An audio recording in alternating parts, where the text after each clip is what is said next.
नमस्कार, मेरा नाम है वैशाली और आप देख रहे हैं जागो दिल्ली जागो न्यूज़। अक्सर हम दिन प्रतिदिन घटनाएँ देखते रहते हैं, चाहे वो कोई या औरतों के साथ व्यवहार हो, हर तरीके की घटनाएँ हम अक्सर देखते रहते हैं। पर घटनाएँ तो हम देखते हैं, पर कभी भी हम उस पे आके एक्शन नहीं हो पाता। क्योंकि कहीं न कहीं घटनाएँ जो सामने आती है, वो तकरीबन गरीबों को लेके होती है, महिलाओं को लेकर होती है। तो उस पे कई तरीके के आरोप लगाए जाते हैं, बट लेकिन उस आरोपों को देखने वाला कोई नहीं होता, उनको सुलझाने वाला कोई नहीं होता।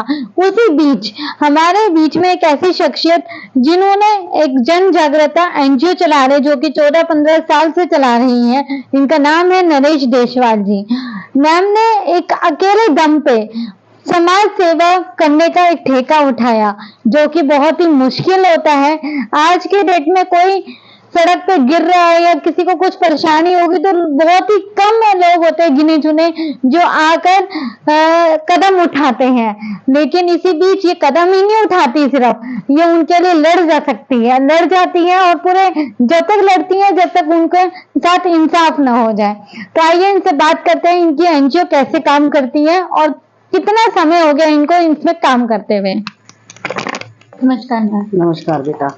बेटा मेरे को 14-15 साल हो गए, उससे पहले भी मैं करती थी, फिर मैंने अपनी एनजीओ रजिस्टर्ड कराई।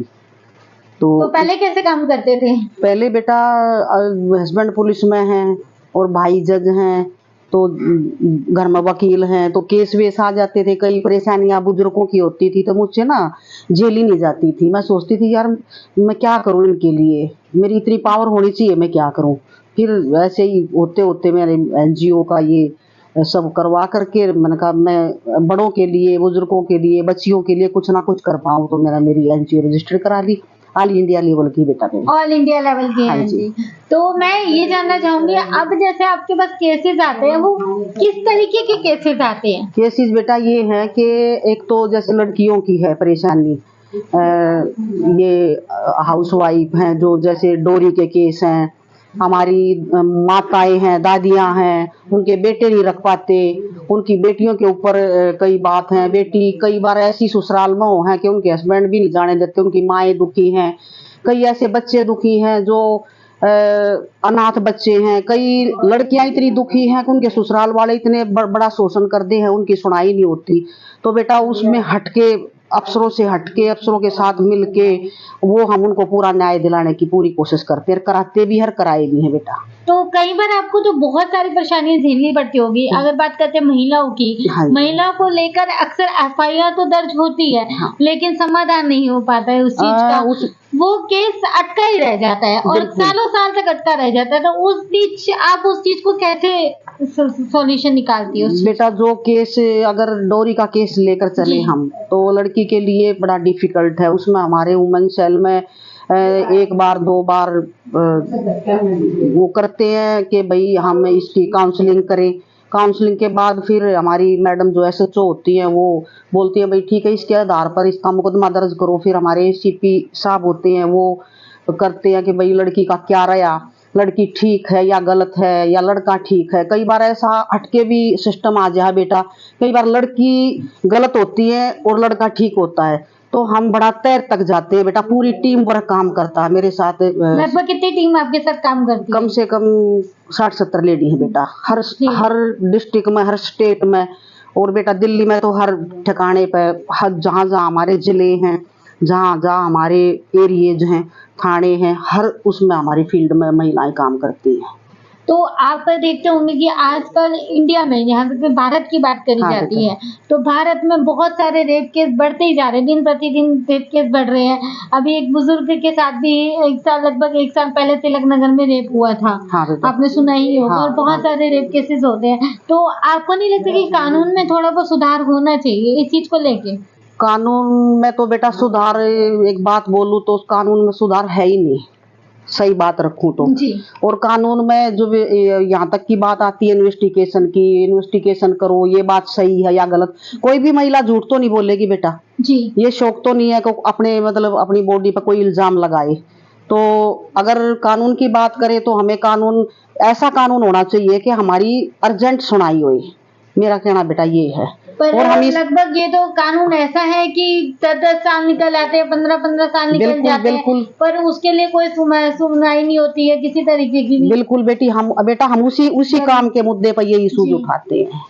तो आप ये जब इशू उठाते होंगे तो क्या लगता है कि कितनी सुनवाई होती होगी? कहीं ना हमारी भी कहीं सुनवाई नहीं होती, हम क्लियर पानी का पानी और दूध का दूध भी छान देते हैं, जब भी सुनवाई नहीं होती। लेकिन बेटा हम लड़ाई लड़ते हैं, हिम्मत नहीं हारते, और ऑफिसर भी बस सुनते हैं बेटा।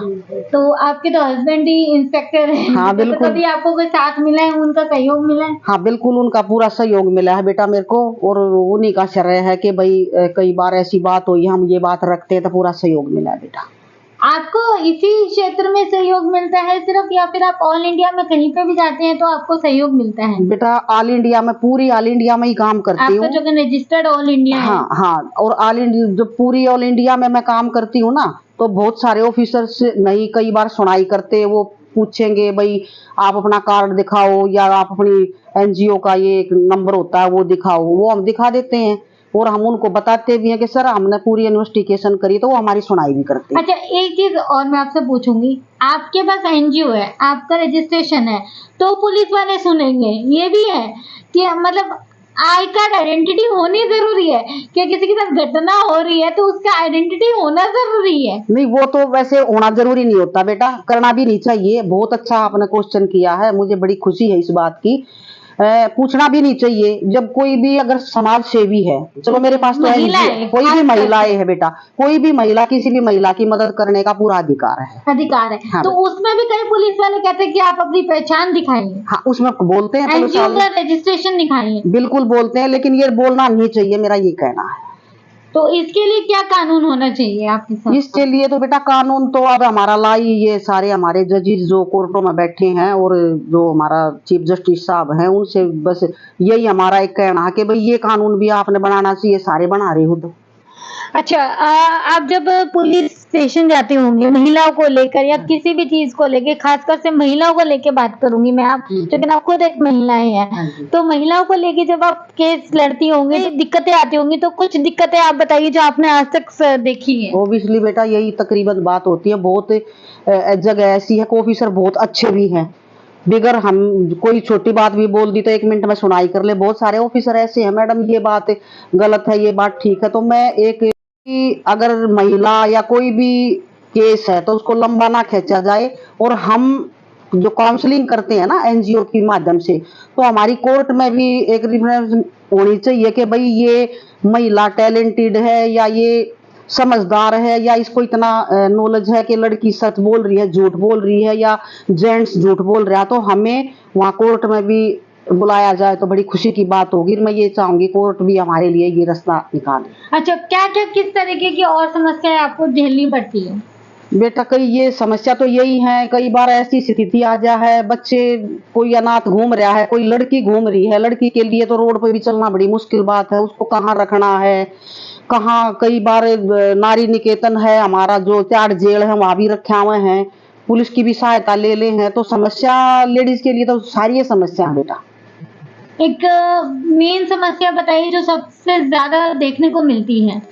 मेन समस्या आज के युग में बुजुर्गों की हो रही है, सबसे बड़ी बुजुर्गों की हो रही है कि भाई इतना जवान रहे हैं माता पिता या दादा दादी या कोई भी, तो वो ठीक रहे हैं, जब वो बुजुर्ग हो गए तो अपना सब पल्ला झाड़ रहे हैं।